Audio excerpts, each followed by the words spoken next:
Episode 4, Bara yang Membakar Batas. Pagi itu di rumah Herman dan Mona, suasana matahari sudah tinggi, tetapi rumah terasa lebih sunyi dari biasanya. Mona duduk di meja makan, memandangi Herman yang tampak lebih ceria dari biasanya. Ia berpura-pura sibuk dengan ponselnya, tetapi tatapannya sesekali melirik suaminya. Kemudian Ica muncul dari dapur dengan wajah yang sedikit pucat, membawa sarapan untuk Mona dan Herman. "Ica, kamu gak sehat? Wajahmu pucat banget loh," kata Mona tersenyum tipis tapi tajam. "Oh, gak apa-apa Bu, mungkin cuma kurang tidur aja," sahut Ica. "Oh iya ya, mungkin ada yang bikin kamu gak bisa tidur ya," sindir Mona sambil tertawa kecil. Lantas mendengar hal itu, Herman tersentak mendengar ucapan itu, tetapi mencoba dengan ekspresi wajah yang tetap tenang dan berkata, "Mungkin karena kerjaan terlalu banyak kali. Ica kan orangnya rajin," kata Herman. "Iya Mas, rajin banget ya," kata Mona sambil melirik Herman. Lalu Ica merasa suasana di meja makan semakin tidak nyaman.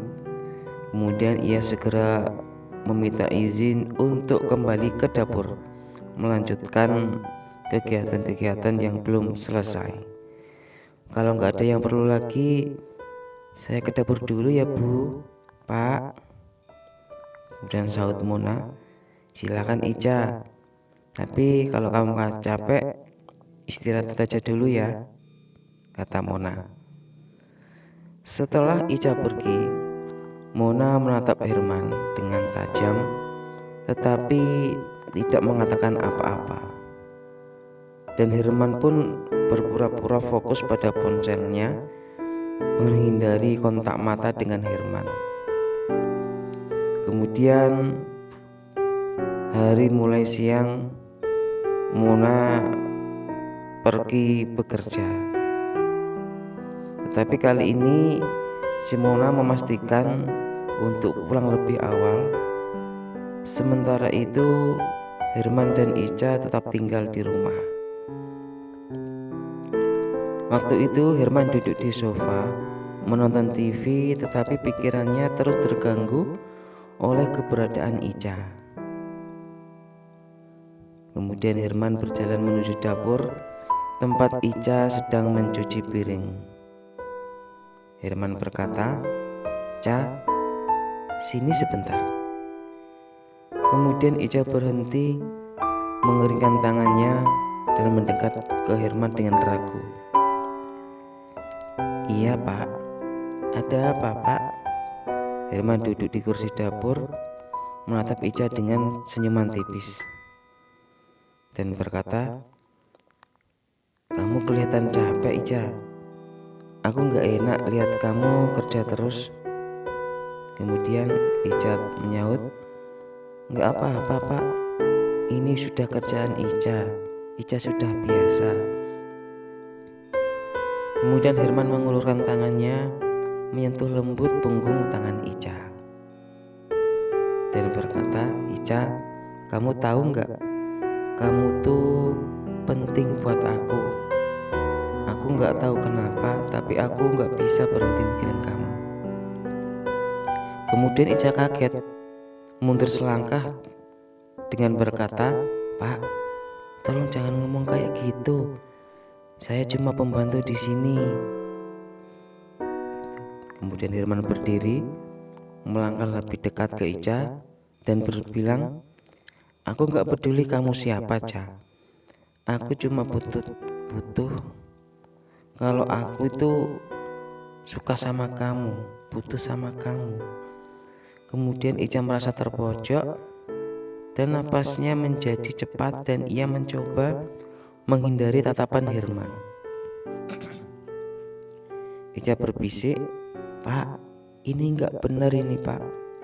Kalau ibu tahu," potong Herman, "kita nggak perlu mikirin orang lain, Ca. Ini cuma tentang kita berdua." Kemudian Ica menggeleng kepala tetapi tidak bisa bergerak, ya, karena sudah dipojokkan oleh Herman. Ada perasaan campur aduk di hatinya, takut plus bingung. Tapi juga ada sesuatu yang lain yang membuatnya tidak bisa langsung pergi. Namun, sebelum hal lain terjadi, terdengar suara pintu terbuka dengan keras. Ngeglek. Ternyata Mona pulang lebih awal dari biasanya. Melihat ada dua bayangan di dapur membuatnya merasa curiga. Dengan langkah pelan, ia mendekati pintu dapur dan mengintip dari celah pintu itu. Mata Mona membelalak saat melihat Herman berdiri sangat dekat dengan Ica. Tangannya masih di bahu gadis itu. Kemudian Mona berteriak, "Herman, apa yang kamu lakukan?" Herman dan Ica terkejut, melangkah mundur dengan cepat. Wajah Ica pucat pasi, sementara Herman mencoba mencari alasan lain. Herman berkata, "Mona, ini gak seperti yang kamu pikirkan, Mona. Kamu pikir aku bodoh, Herman? Sudah beberapa minggu ini aku lihat cara kamu lihat dia." Kemudian Ica menangis, mencoba berbicara tetapi suaranya gemetar. "Bu, saya enggak bermaksud apa-apa, Bu. Saya cuma..." "Diam kamu, Ica. Kamu pikir aku enggak tahu apa yang terjadi?" Mona memotong pembicaraan. Lalu Herman mencoba mendekati Mona, tetapi Mona menepisnya. "Jangan sentuh aku, Herman. Aku nggak percaya kamu bisa melakukan ini." Lalu Mona berlari ke kamar, meninggalkan Herman dan Ica yang terdiam. Kemudian hari sudah mulai malam. Herman masuk ke kamar Mona, menemukannya duduk di tepi tempat tidur dengan wajah penuh kemarahan.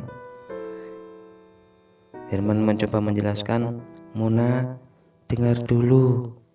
Aku nggak ada niat apa-apa sama Ica." "Nggak ada niat apa-apa. Aku lihat sendiri, Herman. Kamu pikir aku buta, Herman?" Herman terdiam, tidak tahu apa yang akan dilakukannya.